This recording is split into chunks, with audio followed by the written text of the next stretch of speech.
Goeiedag almal en kom ons gesels hierdie week so bietjie oor dinamiese herstel. Die week van dinamiese herstel. En vandag, eerstens, herstel jou woordervaring. Of herstel die ervaring van die woord, die Bybel in jou lewe. 1 Korintiërs 3 vers 16 lees soos volg: Weet julle nie dat julle 'n tempel van God is en die Gees van God in julle woon nie? Nou hierdie woordjie tempel is die Griekse woord naos wat dui op 'n heilige woonplek. Daarom praat die Here met ons en sê in 2 Korintiërs 13 vers 5: Ondersoek jouself of jy in die geloof is. Stel jouself op die proef. Jy weet, die Here maak daarop aanspraak dat ons lewens moet verander. 2 Korintiërs 5 vers 17, as iemand in Christus is hy 'n nuwe skepsel. Die ou dinge het verbygegaan, kyk, dit het alles nuut geword. En dan 2 Kronieke 24 vers 4, en Joas het hom voorgeneem om die huis van die Here te herstel. Nou hierdie woord herstel is die Hebreëse woord die Chadash, wat in hierdie konteks dui op algehele restaurasie of verandering aan die huis van die Here. Met ander woorde, jou hele wese as mens. Maar wat wonderlik is in hierdie veranderingsproses, hierdie herstel, is dat die Here daagliks saam met ons betrokke wil wees met hierdie proses. Matteus 5 vers 13, julle is die sout van die aarde. Vers 14, julle is die lig van die wêreld. Vers 16, laat julle lig so skyn voor die mense, dat hulle julle goeie werke kan sien, en julle Vader wat in die hemele is, verheerlik. Daarom is dit noodsaaklik dat ons moet let op hierdie woorde, herstel jou woordervaring.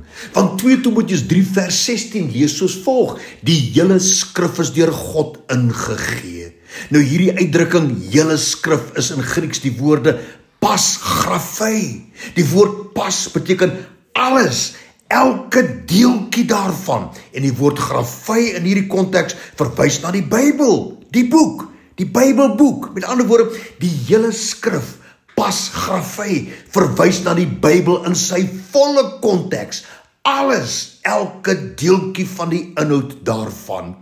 Die hele skrif is deur God ingegee, gaan hierdie vers verder. Hierdie woorde, deur God ingegee, is die kragtige Griekse woord theopneustos, wat die samevoeging is van twee woorde, theos en pneuma. Theos dui op God se karakter en alles wat hy is en alles wat hy kan en sal doen.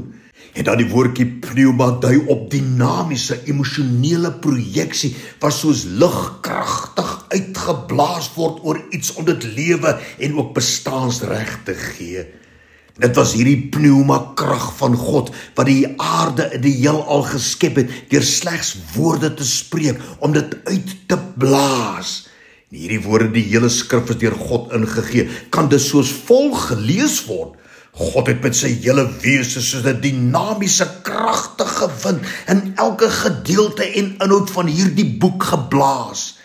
En dan 2 Timoteus 3 vers 16, die hele skrif is deur God ingegee en dit is nuttig tot lering, tot weerlegging, teregwysing en onderwysing in geregtigheid.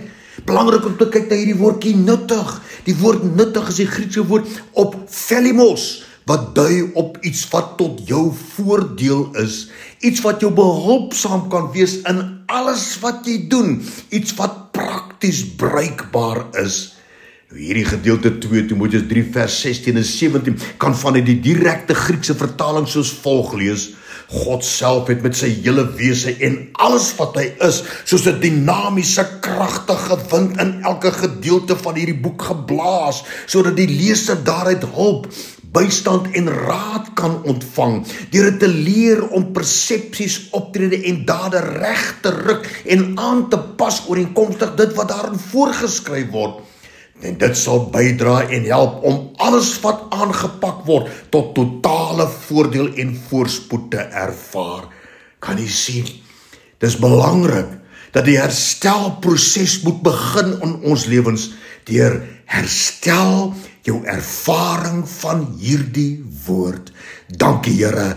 Help ons wanneer ons die Bybel lees, om u stem te hoor, Here, om die geritsel van die teenwoordigheid te ervaar. In Jesus naam, amen.